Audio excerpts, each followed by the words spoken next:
The next thing that we're going to cover is going to be what's called the common ion effect. The common ion effect is, we kind of saw that in the chapter 14, that we add a solute to an ion that takes part in the equilibrium, and if you add something, it causes the equilibrium to shift away from what you added. So this is Le Chatelier's principle.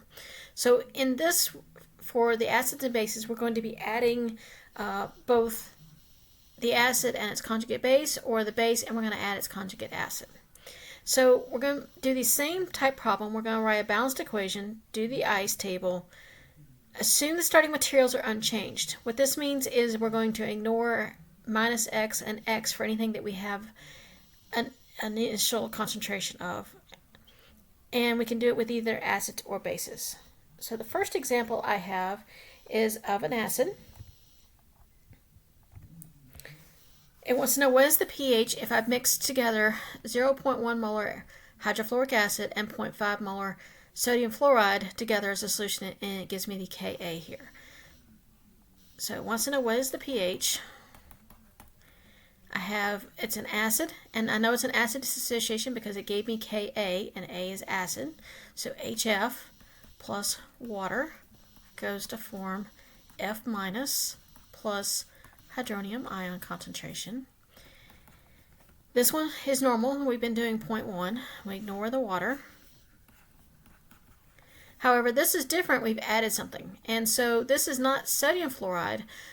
This is just fluoride. And as I've stated before, there's nowhere in our stockroom that I can go get something that's just an ion. It always has to be a neutral compound. In this case, it's sodium fluoride. But sodium fluoride is a soluble salt, which means that when I put it into water, it breaks up into sodium ions and fluoride ions. So I do have fluoride ions and this concentration of 0.5 molar. And I haven't added any acid to this, so this is still in 0. So my change would be minus x, x, and x.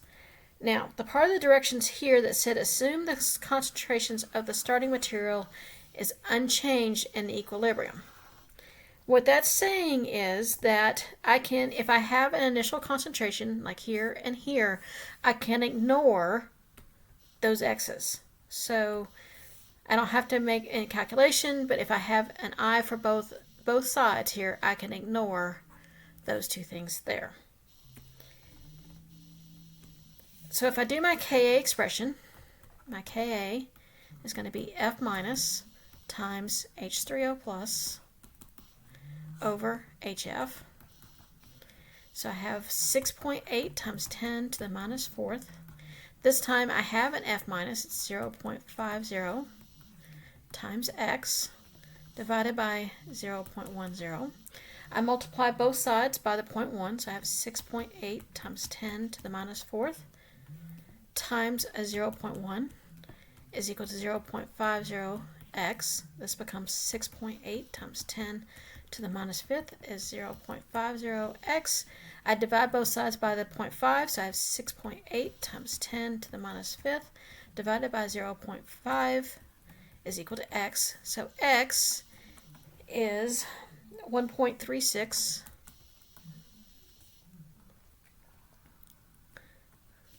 times 10 to the minus fourth. And this time, x represents the hydronium ion concentration. So pH is the negative log of hydronium. So it's going to be the negative log of 1.36 times 10 to the minus fourth, and that is 3.87. Okay, and this is pH. So that's the answer to that one. Now I can do the same thing if I have a base and its conjugate base. So the next slide. I didn't give you the formulas on these. I said ammonium and ammonium chloride. Now you can know that the fact that ammonia is NH3 and ammonium chloride is NH4Cl, but it's not given to you. And if you don't know that, I'll show you how we're going to do it without knowing that. So it again wants to know what the pH is, and I have a Kb of 1.8 times 10 to the minus fifth. So if I don't know that ammonia is NH3 or ammonium chloride is NH4Cl, I'm going to go back to the generic equation. So the generic equation, this B means it's a base, so I'm doing a base ionization. So base plus water goes to form HB plus OH minus. Now, how do I know these are two related? You see I have ammonia and ammonium. That means that that's the same ion there. Just like I had the F and the F minus, these two. Okay, so this is the ammonia. This is my base because this is a salt because it ends in UM, okay, versus the IA. So I have 0.4 molar here for my I. I'm going to ignore my water. My HB plus is 0.30 and OH minus is 0. My change is minus X, X, and X. So because I have both an initial concentration on both sides, I can ignore the minus X and the X there. And the Kb expression is going to be HB plus times hydroxide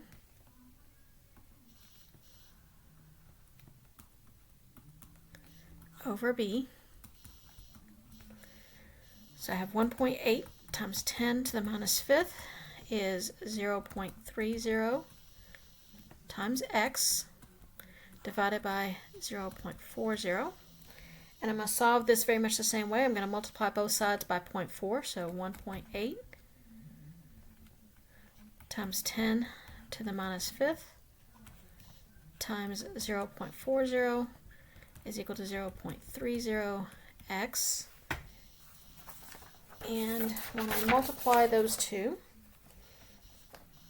I get 7.2 times 10 to the minus sixth is equal to 0.30x. I divide both sides by the 0.3, so 7.2 times 10 to the minus 6 divided by 0.3 gives me x. X ends up being 2.4 times 10 to the minus fifth molar. The difference is that this time X represents my hydroxide ion concentration.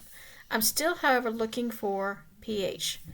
So again, the easiest way that I do it is I find POH, which is the negative log of the hydroxide ion concentration.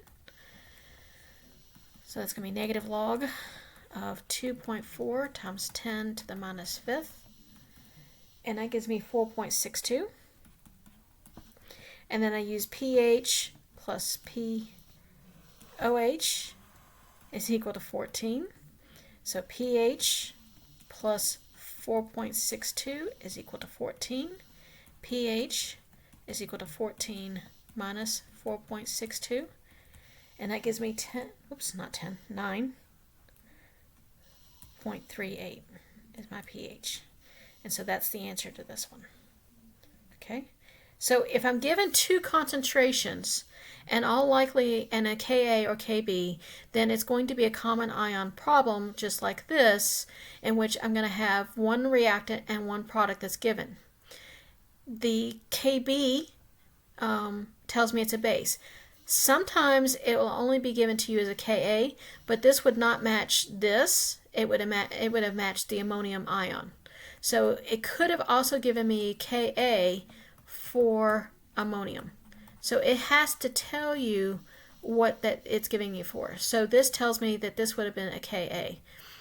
And I could have reversed this using Ka and still gotten the same answer. Or I can use the Ka to Kb conversion and still set it as a base ionization. And that is the end of this video.